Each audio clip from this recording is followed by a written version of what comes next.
మీ business ఏదైనా మీ ఊర్లో promotion చేయాలంటే అది సుమన్ టీవీతోనే సాధ్యం. ఇప్పుడే సంప్రదించండి. నమస్తే, వెల్కమ్ టు సుమన్ టీవీ. నేను మీ సింధు తులసి. ప్రస్తుతం కడప నగరంలో చిన్న చౌక్ పోలీస్ స్టేషన్ పరిధిలో ఉన్నటువంటి బెల్లంమండి వీధి సమీపంలో BW కాలువగా పిలువబడేటువంటి ఫాతిమా కాలేజ్ దగ్గర స్టార్ట్ అయినటువంటి కాలువ ప్రస్తుతం చూడొచ్చు ఎంత గందరగోళంగా ఉందో. మొత్తము డ్రైనేజ్ చెప్పనటువంటి అసలు మనం దీన్ని చెప్పడానికి కూడా అంత గందరగోళంగా ఉంది. మనం చూడొచ్చు ఎంత గలీజ్గా అయితే ఉంది ఈ వాతావరణము. ఇక్కడ ఉన్నటువంటి చుట్టుపక్కల ప్రజలు ప్రస్తుతము భయాందోళనకు అయితే గురవుతున్నారు. ఎందుకంటే ప్రస్తుతము వైరల్ కి సంబంధించినటువంటి ప్రతిదీ మనుషుల మీద ఈజీగా అటాక్ అవుతుంది. అట్లా ఇక్కడ మాకు దోమలు ప్రతిరోజు దోమలతో ఇబ్బంది పడుతున్నాము.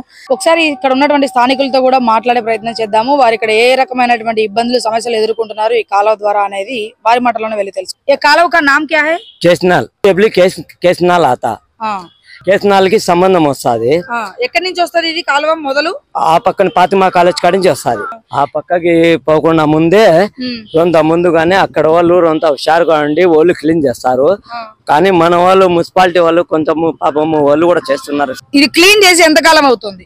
నెలన్నర 2 నెలలు అట్ట పడుతుంది. ఈ కాలం వల్ల మీకు ఏ రకమైన సమస్యలు ఏమైనా ఉన్నాయా? ఉన్నాయి, చీటికలు, మా దోమలకి ఏంది, మా ఖర్చులు ఇంకా దండిగా ఉన్నాయి. దీని గురించి ఏమైనా కంప్లైంట్ చేశారా? మరి మేస్త్రి ఉన్నాడు కదా, శివ సార్ ఉన్నాడు, పెరసార్ సార్ ఉన్నాడు. పెరసార్ సార్కి వాళ్ళకి చేసింటే వాళ్ళు 2 మాటలు వచ్చి చేసినారు. చేసి మళ్ళా ఏం పట్టించుకోకుండా పోయినారు. ఏమంటారు, ఇది కేసుకనాలకి సంబంధము, ఇది మా మున్సిపాలిటీకి సంబంధం లేదని కొంతమంది చెప్తారు. ఇది ఎవరికి సంబంధమో వాళ్ళనైనా మీరు అడిగే ప్రయత్నం చేసినారా? అది చేయాలంటే ఇంకా పరితనం పడాలా మేడం. ఇంకా కౌన్సిలర్ కి అడగపోవాలా, ఆడికి పోవాలా, ఈడికి పోవాలా, ఎవరికి అడగాల చెప్పండి. ఏదో చేస్తే ఒక విధంగా బాగుంటది. అందరు బీదోళ్ళు ఉన్నారు, చిన్న పిల్లలు ఉన్నారు, అందరూ బాగుపడతారు. మీరేం చేస్తారండి? పెండింగ్.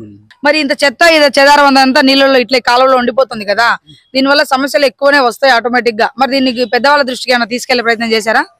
ఎవరు చేసినా కూడా ఎవరు ఏం పట్టించుకోరు మేడం. ముందు గవర్నమెంట్ ఎప్పుడు చేస్తా అన్నారు, ఇప్పుడు గవర్నమెంట్ మారింది కదా మేడం. దానివల్ల వచ్చి ఎవరికి ఏం చెప్పేదానికి కూడా లేదు. ఎవరికి అలగాడికి పోతే వాళ్ళ బ్యానర్లు దానిలోకి దీనిలోకి ఖర్చులు దానికే పెట్టుకుంటున్నారు. ఒక్కటి చెడు కాలువలు కూడా తీసారు, ఆడే వేస్తారు రోడ్డు మీద. దానివల్ల మనం ఇక్కడ స్థానికుల మాటల్లోనే విన్నాం కదండి, వాళ్ళ పరిస్థితి ఎంత దారుణంగా ఉందో. రాత్రి అయ్యేసరికి ఎక్కడ వైరల్ జ్వరాలు అంటుకుంటాయో ఏమో అన్న భయంతో మేము బ్రతుకుతున్నాము. దయచేసి ఇక్కడ ఉన్నటువంటి ఎవరైతే పెద్ద మనుషులు, యాజమాన్యం ఎవరైతే ఉన్నారో ఈ కాలువని మున్సిపాలిటీ వాళ్ళకి చెప్తే వేరే వాళ్ళకి చెప్తున్నారు, వాళ్ళకి చెప్తే వీళ్ళు ఒకరి మీద ఒకరు నెట్టేసుకుంటున్నారు అనే చెప్తున్నారు. దయచేసి ఎటువంటి పరిస్థితుల్లో దీని అయితే క్లీన్ చేయాలి అని వాళ్ళు ఖచ్చితంగా కోరుకుంటున్నారు.